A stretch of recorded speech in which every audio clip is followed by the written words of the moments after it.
Edgar Garcia, Director of Planning and Zoning for the City of McAllen. Edgar, thank you so much for the time you're giving us today. We're here to talk about Envision McAllen, which, as I understand it, is the City of McAllen's 2040 development plan. And so tell us, where did the idea come from to have a development plan? Right, so the state law allows for any city, any municipality really, to create a comprehensive plan. It's been there like that for decades. The City of McAllen has had one for many, many decades, even going back to the 20s. And so our most recent iteration was from 2007. So we haven't had an update since 2007. And, a lot has changed in those 15, 20 years. And so what we thought is, look, we need a brand new plan to come up with our brand new goals. And where are we going specifically all the way to 2040? So that's what started it. Why is this development plan important? It's important because it truly is a comprehensive plan, right? It touches on infrastructure, parks, land use, drainage, detention, all that good stuff. And it sets a path for McAllen to continue growing and to continue having a high quality of life. So in other organizations, I'm not saying McAllen, but you see these documents, these plans developed, and often the criticism is they get produced and then they gather dust. They sit on a shelf and no one bothers to read them. Maybe it's a requirement of the organization that they have to do these things, especially in government, and they gather dust and no one really pays attention.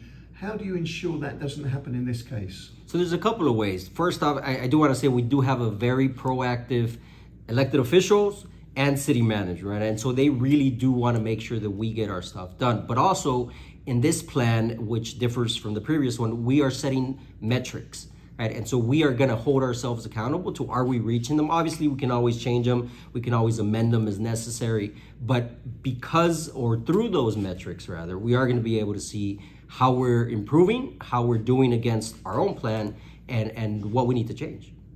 So how long did it take for this plan to be developed, the new version?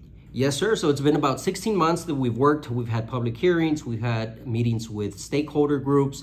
We had a steering committee as well. And I mean, we're ready to go. It's going to be presented at City Commission on May 22nd, and hopefully it does get adopted. Do you want to run through some of the highlights that in your mind, you've been involved from the beginning? What do you think the key parts of the plan are? I think the big departure is a focus on mixed-use zones. That is something that we currently do not have. And so being able to have commercial on the street level and then some residential, some lofts or some condos on the second and third floors, that's something that, again, is not very common here in McAllen, if at all. And it was a really big push, not just from commissioners, but also from the development community. They do want to make that mixed use where you could just go down the street level, have a cup of coffee, and then go straight up to your apartment again.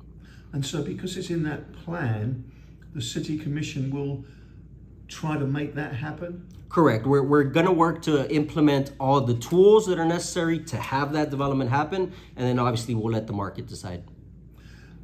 One thing that struck me as I was going through it is, I always have a sense of the boundaries of McAllen. It looks long and thin, okay?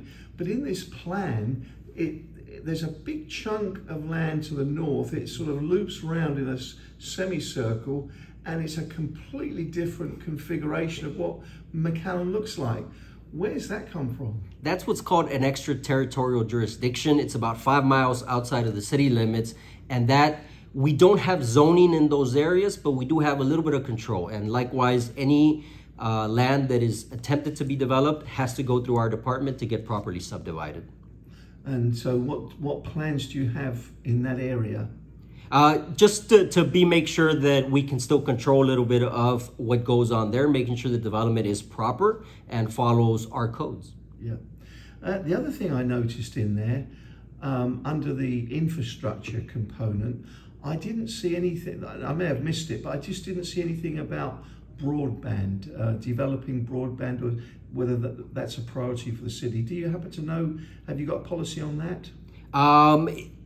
IT does have a policy on that. You're correct. It isn't mentioned here in this plan, but IT is actively working on spreading its Wi-Fi and its broadband. But I mean, a topic as important as broadband, should it be in that plan, do you think? It could have been. I think we did have some public meetings. Well, we heard more than anything that they wanted bike lanes, pedestrian trails, and a big focus obviously on drainage and detention. And those are the big things that we heard, so that's what we focused on. So there wasn't much of a push to say we want faster, high-speed internet? From the public? Apparently not, yeah. Okay.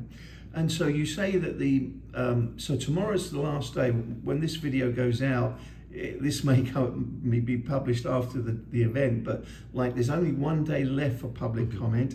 How much public comment have you had? Does the public know about this? Yeah, so I mean, I can tell you that I've done about half a dozen interviews. So I hope people are getting the message at least. Throughout the whole 16-month process, we did have over 200-300 people come out to our public events. We had an online survey component as well. We had a good interaction with that. So we hope that for tomorrow's deadline, we also get a good chunk of people taking, because there is a survey component tomorrow as well. Does the public or the press get an opportunity to see what the public comment is? Will that be in the plan? That will be presented to the City Commission on May 22nd. Any and all comments that we have will be presented, and that way, if the Commission chooses to amend the plan in any way due to those public comments, we'll be able to see it at that time. And after that meeting, where the plan is adopted, what happens after that? So that's a great question, right? So this is the plan. There's another component that's called the development code. We're working on that as we speak. That one should be presented to Commission for adoption in August, maybe September. And that is what will actually put the tools in place to get this plan put together. Is there anyone you feel that's been part of the team that deserves a shout out? Any group, entity, organization that's been very important to this process? Well, I mean, I'll say the City Commission has been very supportive of this, but if there's one person from our steering committee specifically, it has been Mike Rhodes. He's a big developer here. He does Tres Lagos. He's been very vocal. He knows a lot, right? Because he develops throughout the whole valley. So bringing his expertise and his knowledge and what he sees from a developer's perspective has been great. Interesting. Yes, sir. Well, thank you, Edgar. Those are all the questions I have. Do you think I've missed anything? Is there anything else you'd like to add? I think the big thing, obviously, depending on when this goes out, is I really encourage people to go in there, read the plan. It is a big document, so it may take you an hour or two. But there's also a survey component. Please, by all means, take the survey. Tell us what you feel about that plan. And if you also want to, May 22nd, City Commission, 5 o'clock, come and give us your voice because it will be a public hearing as well. Edgar Garcia, Director of Planning for the City of McAllen, thank you so much for today's interview. Thank you for coming out.